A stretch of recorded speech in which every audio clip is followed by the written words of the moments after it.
우리가 한평생을 아무리 바르게 잘 살고 또 남들 보기에 자랑스럽고 보람된 삶을 살았다 할지라도 우리가 죽을 때 우리 자녀들에게 너 나처럼 살아야 돼, 그렇게 말한다는 것은 결코 쉽지가 않습니다. 우리 자녀들이요, 나는 아빠처럼 살 거야, 혹은 나는 엄마처럼 살아야지, 그렇게 말할 수는 있지만 부모가 아무리 흠없고 자신 있는 삶을 살았다 할지라도 너는 나처럼 살아야 해, 이렇게 말하는 것은 결코 쉬운 일이 아니요, 또 아무나 할 수 있는 말은 결코 아니죠. 근데 오늘 봉독해 주신 말씀을 보면은 사도 바울이 자칫 자기 자랑으로 느껴질 수 있는 말인데도 너희는 나를 본받으라, 그렇게 말을 합니다. 만약에요, 목사가 교인들을 향해서 나를 본받는 자가 되시오, 그렇게 말했다고 합시다. 그러면은 듣는 분들이 어때요? 저 사람 되게 교만하네. 그러면서 또 한편으로는 아니, 털어서 먼지 안 날 사람이 어디 있어요? 아니면은 어떤 사람은 그럴 거예요. 목사님, 꿈 깨세요.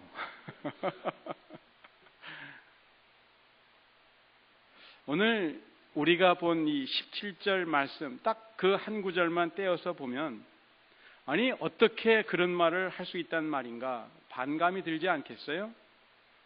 아니, 예수님을 본받아라, 이렇게 가르쳐야지 어떻게 자신을 본받으라고 말할 수 있단 말인가. 굉장히 불쾌하게 생각할 사람도 있고요, 또 더 이상 상대하고 싶지 않아서 마음의 문을 닫아버리는 사람도 있을 것입니다. 그런데요, 우리가 이 성경을 볼 적에 앞뒤 살펴보지 않고 한 구절만 딱 떼어서 하나님 말씀이 이렇습니다 하고 주장하거나 고집 피우면 절대로 안 됩니다. 이단이나 사이비가 따로 없어요. 이단이나 사이비 다 그렇게 해서 생겨난 것입니다.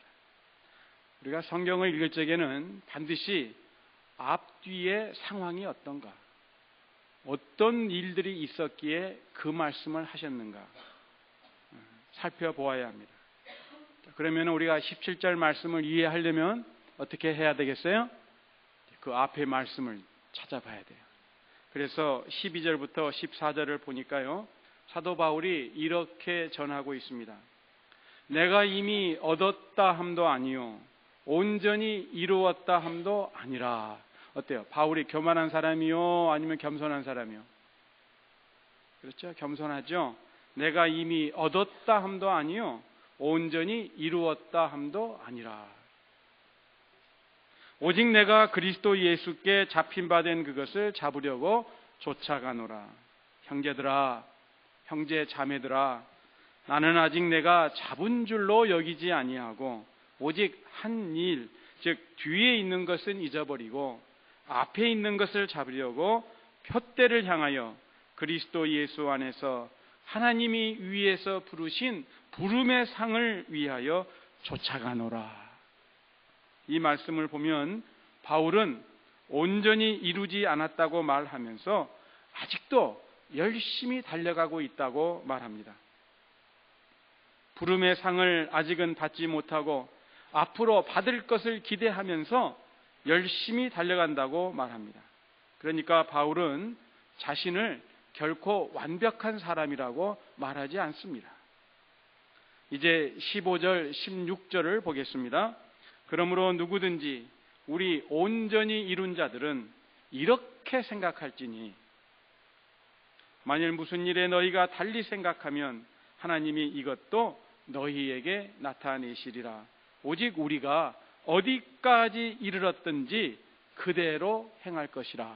이 말씀 가운데 15절에 온전히 이룬 자, 온전히 이룬 자들, 이 사람들은 퍼펙트한 사람들을 말하는 것이 아니고요, 신앙적으로 성숙한 자들을 말하고 있습니다.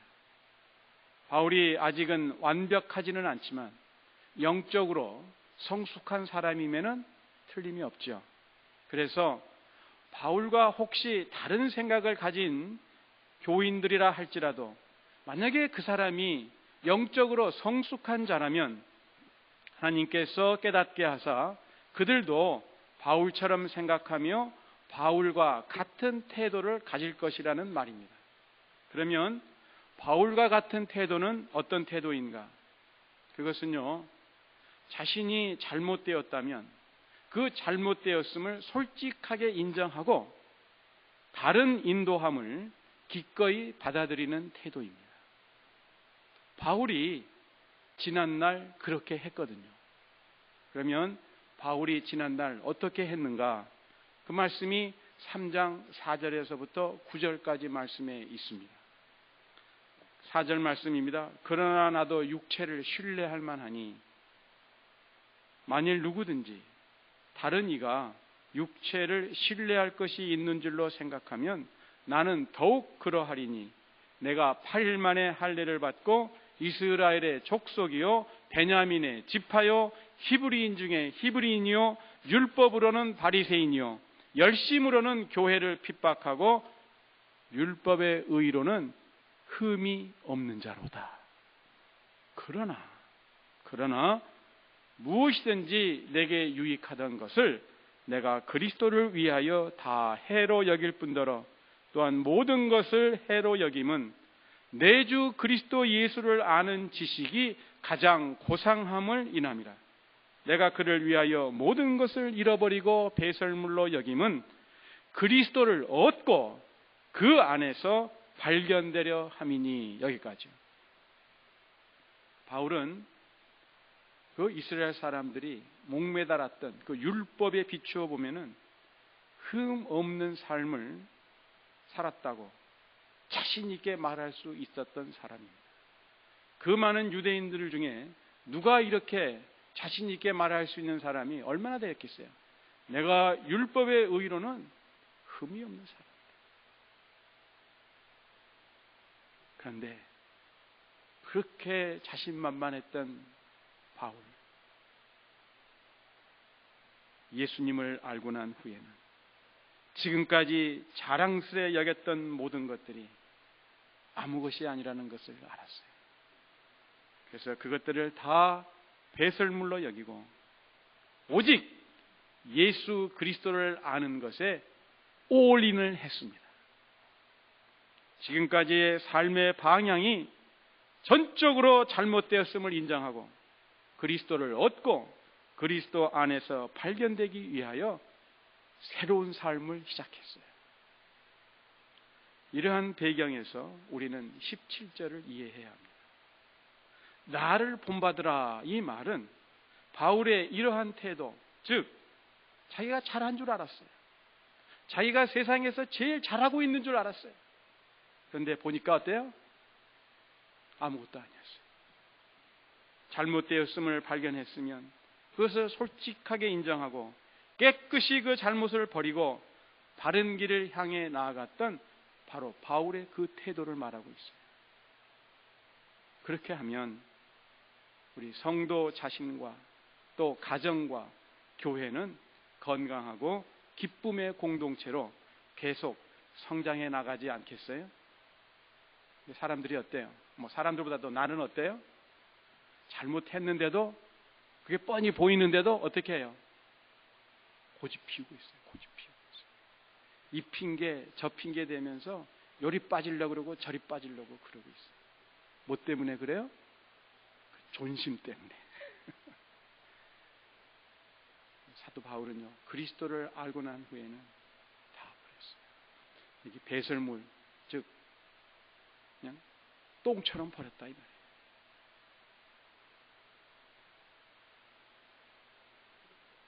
(17절에서) 바울이 또 얘기합니다. 우리로 본을 삼은 것 같이, 나로 본을 삼은 것 같이 하지 않냐고, 우리로 본을 삼은 것 같이. 그러면 이 우리는 과연 누구인가? 우선 바울 자신님은 분명하겠죠. 근데 우리가 빌립보서를 읽어보면요, 두 사람의 이름이 등장합니다. 한 사람은 디모데고요, 또 한 사람은 에바브로디도입니다. 먼저 2장 20절부터 한번 보겠어요. 20장 2장 20절부터 22절까지 보는데요. 이는 뜻을 같이하여 너희 사정을 진실이 생각할 자가, 그러니까 바울과 뜻을 같이하여서 빌립보 교인들 너희 사정을 진실이 생각할 자가 이밖에 내게 없습니다. 이밖에는 디모데밖에 없다는 얘기예요. 저희가 다 자기 일을 구하고 그리스도 예수의 일을 구하지 아니하되 디모데의 연단을 너희가 아나니 자식이 아비에게 함같이 나와 함께 복음을 위하여 수고하였느니라. 감옥에 갇혀 있는 바울과 뜻을 같이 할 수 있는 사람이라고는 지금 디모데밖에 없다는 얘기예요. 바울과 같이 주님의 일을 하겠다고 나섰던 사람들이 많이 있었어요. 그런데 지금은 그 사람들이 다 자기 일을 구하고 그리스도 예수의 일을 구하는 자가 없는데 다 사라졌어요. 그런데 디모데만은 지금도 바울과 함께 복음을 위해 수고하고 있다는 것입니다.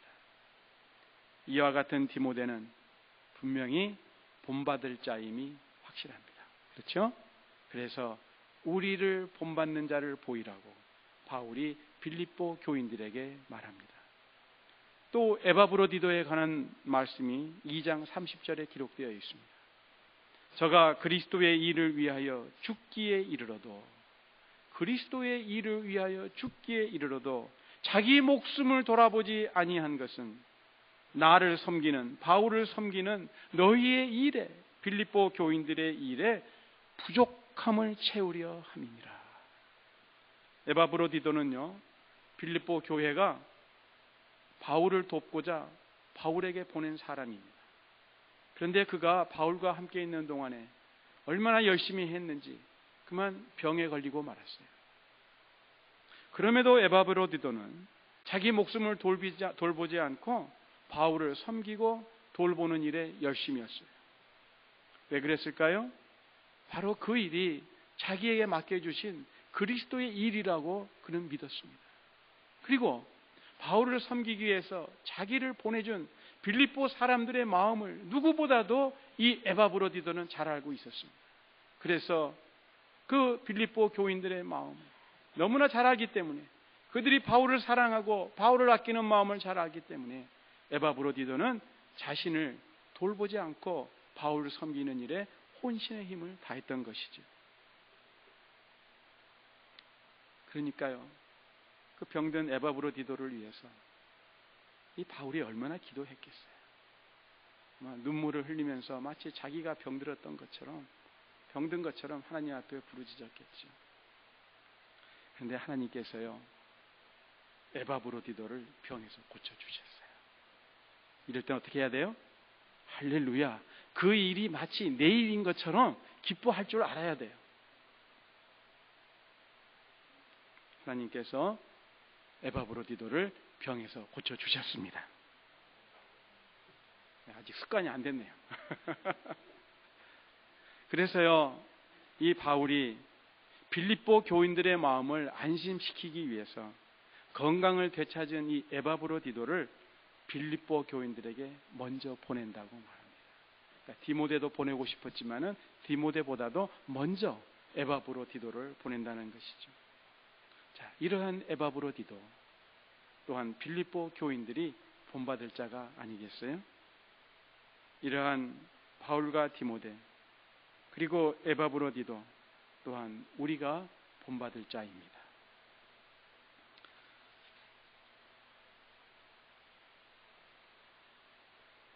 근데 우리가 여기서 한 가지 깨달을 게 있어요. 이 바울이나 또 디모데나 에바브로디도 빌립보 교인들에게 먼 사람들입니까? 아니면 가까운 사람들입니까? 먼 사람들이요? 가까운 사람들이요? 빌립보 교인들에게. 그렇죠? 가까운 사람들. 그러니까 어떻게 보면요, 우리가 본받을 사람들, 멀리 있는 사람들이요? 가까이에 있는 사람들. 대답 좀 확실히 해보세요. 가까이에 있는 사람. 옆에 있는 분 보고 한번 대답 말해 보십시다. 당신 잘 본받겠습니다. 당신을 잘 본받겠습니다. 우리가 본받아야 될 사람이요, 멀리 있는 게 아니에요. 바로 내 옆에 있는 사람을 우리가 본받을 줄 알아야 돼요. 그게 바로 겸손한 사람입니다. 상대방의 좋은 점, 상대방의 훌륭한 점, 상대방의 귀한 점, 소중한 점, 이러한 점들, 내가 다 본받을 점들이야. 그러니까 나를 낮추고 상대방을 나보다 더 낮게 여기면 우리는 본받을 사람들이 바로 내 옆에 있다는 것을 보게 돼요. 하나님께서 비록 부족한 우리들이지만 우리들을 다 한 군데 모아서 이 영락교회 믿음의 공동체를 세워가게 하세요. 그렇다면 우리가 본받을 사람들은 어디에 있어요? 영락교회 안에 있어요. 그러면은 우리가 이제 우리 지체들을 볼 적에 보는 시선이 달라지는 거예요. 지금까지는 그저 흠만 보이고 비난받을 짓만 보이고 그렇지만은 이제 하나님께서 내가 본받아야 될 사람들을 바로 이 영락의 공동체에 보내주셨다. 그렇게 믿고 보면은 남들 잘하는 것들이 보이는 거예요. 내가 가지지 못한 것들이 보이는 거예요. 바로 그러한 것들을 우리가 본받아야 돼요. 그렇기 때문에 나를 본받으라 이 말은 그렇게 교만한 말이 아니에요. 자, 옆에 사람 보고 다시 한번 얘기하십시다. 당신을 본받겠습니다. 끝까지 안 하시는 분 계셔요. 그 존심을 낮춰야 돼요. 존심 낮추고 정말 겸손한 마음으로 당신을 본받겠습니다 할 적에 하나님께서 그 마음 보시고 우리를 더욱 성숙한 사람으로 만드시는 거예요. 자, 그러면서요, 바울은 빌립보 교인들에게 지난날에 자신이 그들에게 말했던 것을 생각나게 해줘요. 18절, 19절 말씀이에요. 내가 여러 번 너희에게 말하였거니와, 지난날 너희와 함께 있을 적에 여러 번 너희에게 말하였거니와 이제도 눈물을 흘리며 말하노니 여러 사람들이 그리스도 십자가의 원수로 행하느니라.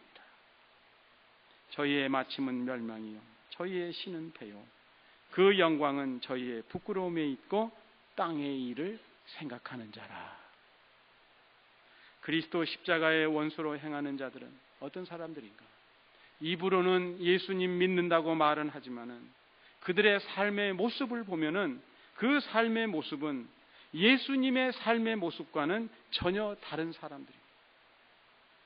이들의 삶은 예수 그리스도를 통해 우리에게 보여주신 하나님이 원하시는 삶과는 정반대의 삶의 모습들이에요. 그러면 예수님이 보여주신 삶의 모습은 어떠한 삶의 모습인가? 2장 6절에서부터 8절에 기록이 되어 있습니다. 우리 다 같이 한번 읽습니다. 2장 6절에서 8절. 이 빌립보서의 아주 핵심적인 내용이에요. 2장 6절부터 8절 시작. 그는 근본 하나님의 본체시나 하나님과 동등됨을 취할 것으로 여기지 아니하시고 오히려 자기를 비어 종의 형체를 가져 사람들과 같이 되었고 사람의 모양으로 나타나셨음에 자기를 낮추시고 죽기까지 복종하셨으니 곧 십자가에 죽으심이라. 이 모습이 바로 하나님이 우리들에게 보여주신 예수 그리스도의 삶의 모습이요 또한 그리스도인들의 삶의 모습입니다. 그러므로 십자가의 원수로 살아가는 자들은 하나님이 위에서 부르신 부름의 상을 생각하기보다는 땅의 일을 생각하면서 살아가는 자들이에요. 오늘 말씀 보니까 육체 소욕, 특별히 먹는 욕심을 채우는 일에만 신경 쓰는 사람들이라고 했어요.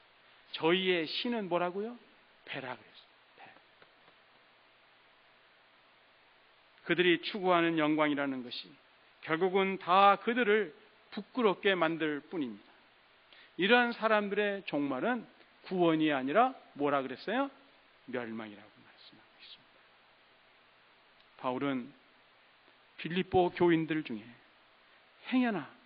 행여나 그리스도 십자가의 원수로 살아가는 사람이 생길까 염려해서 지난날에도 여러 번 그랬지만은 지금도 눈물을 흘리면서 여러분들은 이러한 사람이 되어서는 안 됩니다 라고 말하고 있는 거예요. 오히려 바울과 디모데 그리고 에바브로디도를 본받는 자가 되라고 말하고 있습니다. 그러니 이 빌립보 교회 그 지체들을 위해서 눈물을 흘리며 권면하는 바울의 모습은 또한 빌립보 교인들의 본이 되지 않겠어요?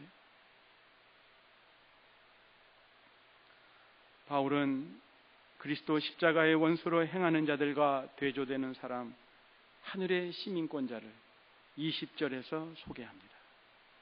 오직 우리의 시민권은 하늘에 있는지라. 거기로서 구원하는 자 곧 주 예수 그리스도를 기다리노니. 이 헬라어 성경을 보면요, 바울이 우리를 강조하고 있어요. 우리. 그리스도 십자가의 원수와 정반대되는 사람이 누구예요? 우리라는 얘기예요. 우리의 시민권은 하늘에 있는지라.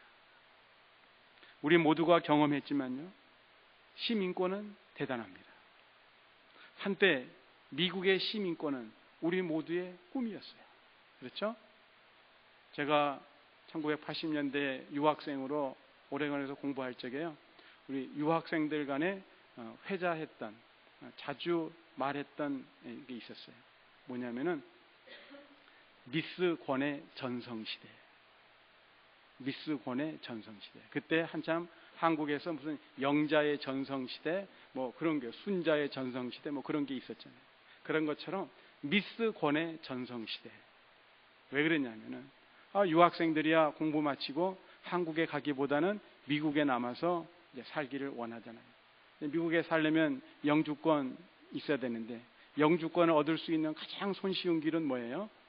영주권 있는 아가씨하고 결혼하는 거예요. 그래서 영주권, 시민권이 있는, 영주권이 있고 시민권이 있는 미스 권하고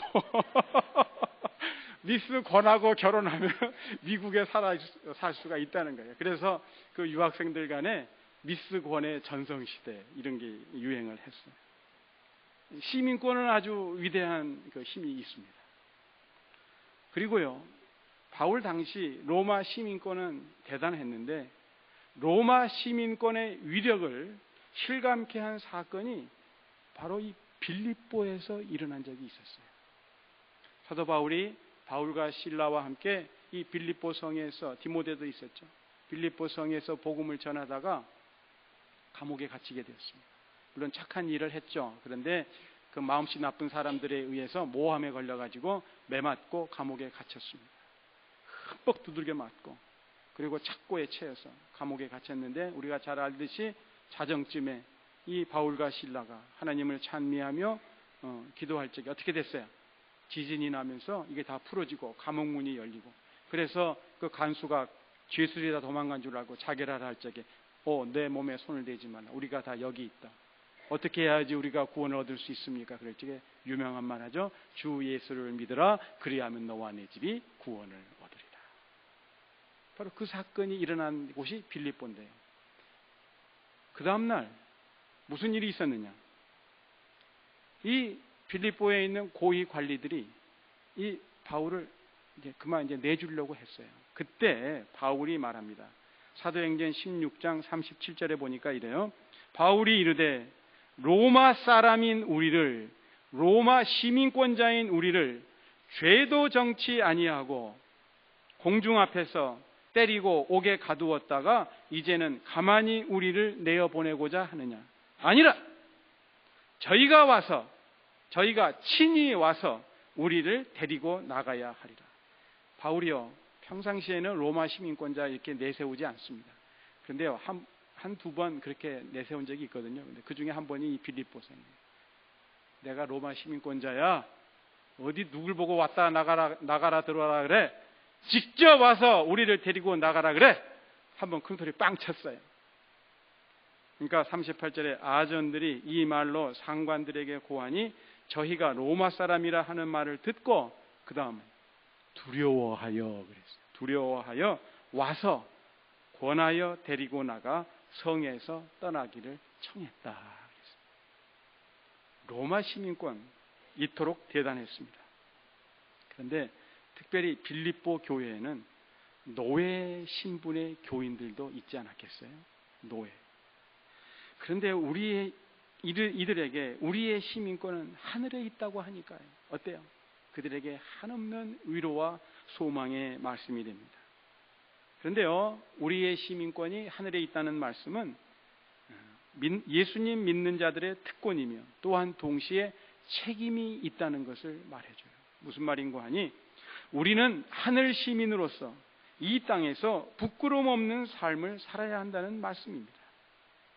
예수 그리스도께서 다시 오시는데 그때까지는 기다리는 동안 땅의 일을 생각하지 말고 위의 것을 생각하며 예수님이 살으셨던 삶을 살아야 한다는 말씀이에요. 오늘 우리 찬양대, 성가대가 귀한 찬양 해주셨어요. 뭐 했죠? 찬양대나 가만히 있어야죠. 20분이 지나면 46% 잊어버린다 그랬어요. 네, 우리 찬양대가 저 높은 곳을 향하여 찬양을 했어요. 그곳은 빛과 사랑이 있는 곳이요. 그곳은 기쁨이 영원히 있는 곳이요.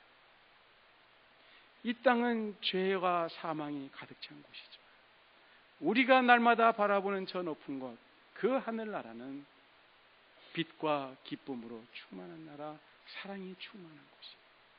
그렇기 때문에 하늘나라 시민들은 그 나라에 이를 때까지 이 땅에 살면서 땅에 살지만은 땅의 일을 생각할 것이 아니라 저 높은 곳을 향하여 열심히 꾸준히 나아가라는 말이에요.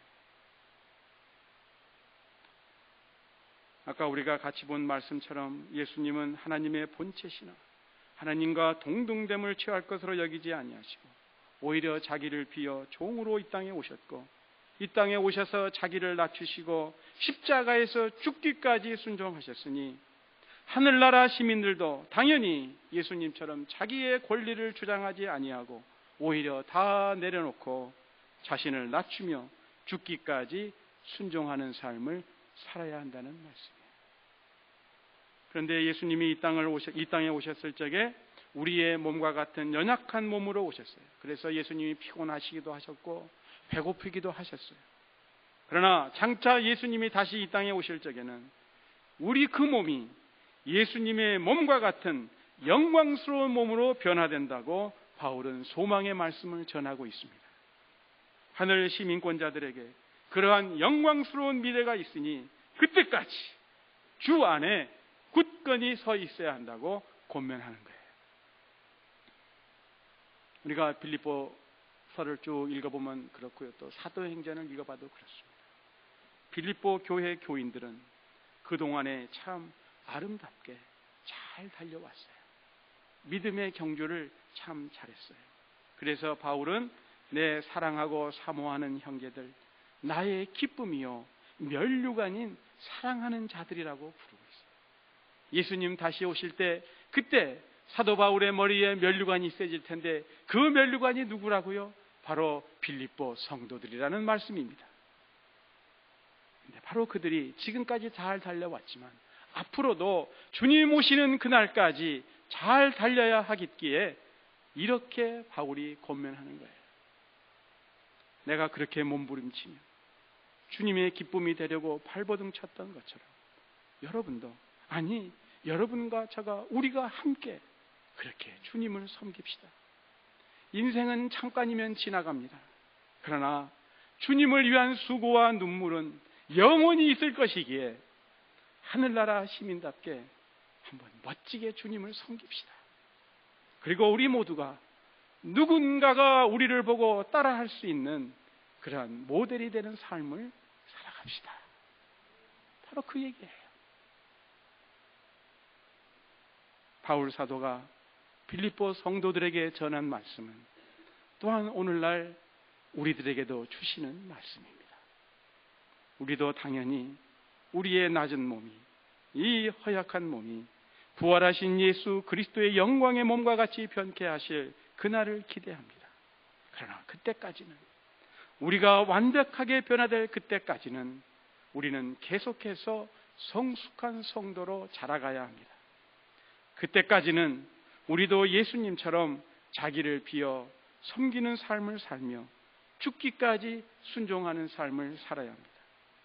그리스도 예수의 마음을 품고 십자가를 부끄러워하지 않으며 복음에 합당한 생활을 하는 하늘 시민으로 꾸준히 성장해 가야 합니다. 우리 모두가 일심으로 서서 한 뜻으로 복음의 신앙을 위하여 협력하는 지체들로 자라가야 합니다. 마음에서 우러나오는 희생과 사랑, 돌봄과 나눔의 삶을 기쁨으로 행하는 우리 모두가 되어야 돼요. 그래서 우리는 우리 주변에 있는 자들에게 나를 본받으세요, 나를 본받으세요 라고 말할 수 있는 성도가 되어야 됩니다. 꼭 교만해서가 아니에요. 다 같이 한번 해보십시다. 옆에 사람 보고 해보십시다. 나를 본받으세요.